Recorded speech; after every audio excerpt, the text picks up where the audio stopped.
Let's talk about stress. All right, some definitions here. Stress is a response to an external cause, like a looming deadline, an argument, or some sort of significant life change. It can be acute means short term, or it can be chronic or long term. And that depends on the situation and how the individual responds to it.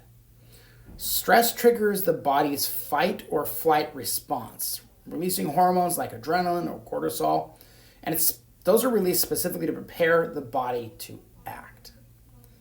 Anxiety is going to be different. Although we often use these interchangeably, there is a difference here.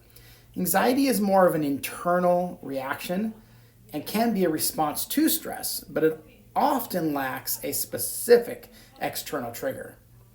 It's characterized by persistent and excessive worry that doesn't go away even when the stressor is not present. Anxiety can become chronic and may require different coping strategies and professional help, especially when that anxiety begins to interfere with your daily life. Some key differences here.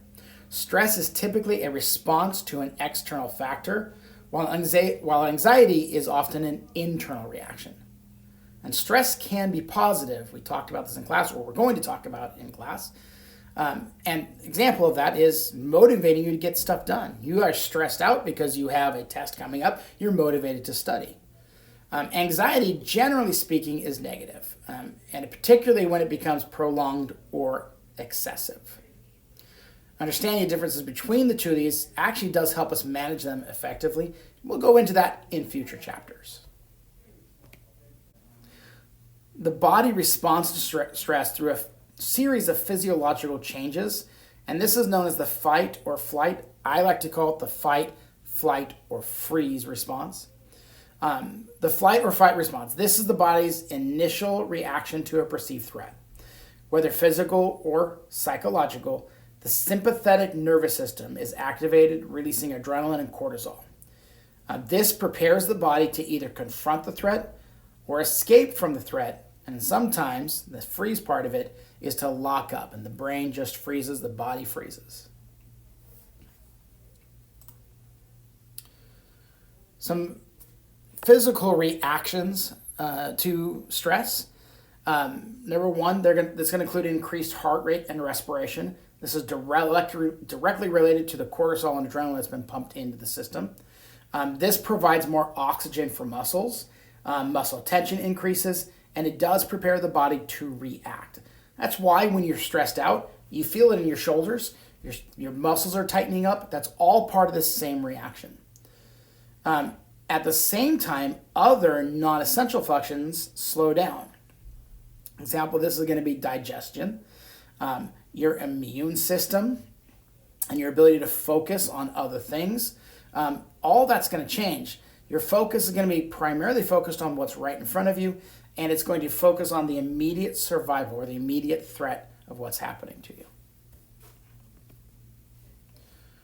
Let's talk about some excessive stress. Okay, it is natural to have a response of stress. It's when it becomes excessive or chronic that it has a significant negative impact both on your physical and mental health. So what does it mean to have excessive stress? Excessive stress occurs when stressors are constant or when a person feels they cannot cope with the demands placed on them. This can lead to the body's stress response being activated for prolonged periods of time.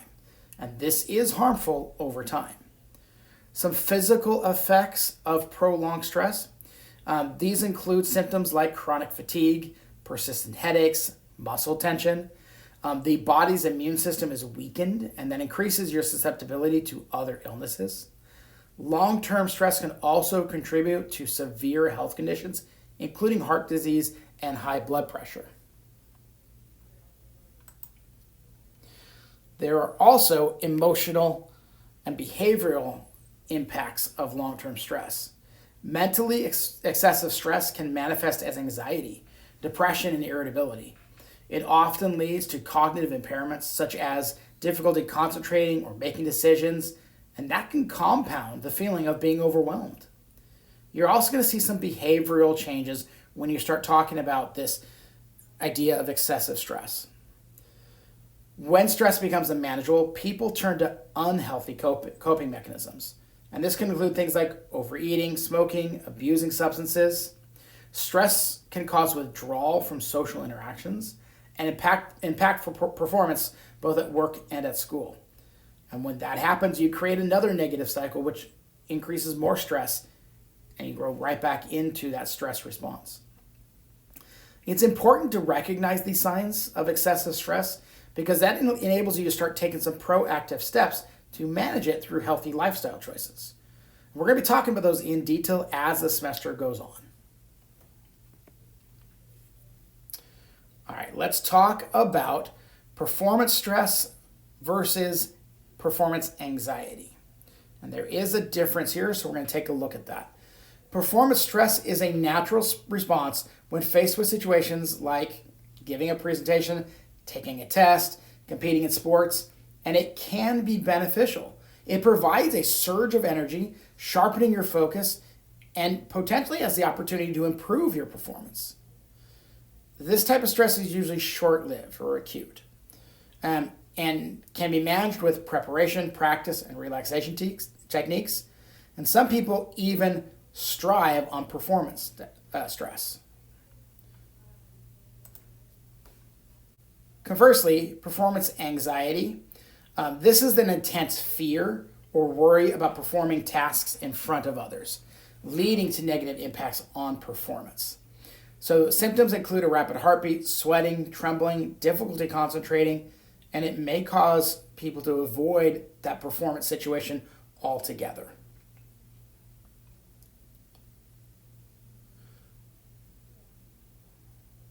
While performance stress can sometimes be a motivating factor that enhances performance, performance anxiety is typically more debilitating and often leads to avoiding the situation altogether.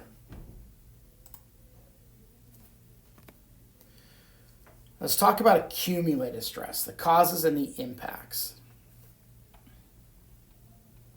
So unlike acute stress, again, acute is short-term, accumulated is going to be the long-term or chronic stress. This is not necessarily triggered by a specific event. And it's a combination of ongoing, typically smaller stressors. They may seem manageable one-on-one, but they can become overwhelming when they are combined, especially if you don't start addressing the smaller stresses. Some common causes of accumulated stress. This might include prolonged work-related stress, school-related stress, ongoing financial worries, relationship challenges, even daily tasks like commuting to school, minor conflicts with friends. All of these can contribute to an accumulation of stress.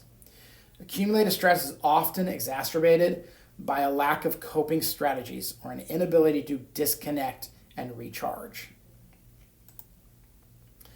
Some impacts of accumulated stress, these are going to include significant physical impacts. So the ongoing activation of the body's stress response can lead to chronic health issues. I kind of mentioned this earlier, but this could include persistent fatigue, headaches, digestive problems, again, a weakened immune system. There's also mental and emotional impacts, including exhaustion, increased irritability, anxiety, depression, and can result in burnout, where a person feels overwhelmed and unable to meet the constant demands. Some behavioral impacts that you might see people experience accumulated stress might engage in unhealthy behaviors such as overeating, procrastination, and substance abuse. Recognizing signs of accumulated stress is crucial for taking steps to manage it effectively. Strategies such as prioritizing self-care, setting boundaries, practicing relaxation techniques, and seeking support can absolutely help mitigate the impact of this.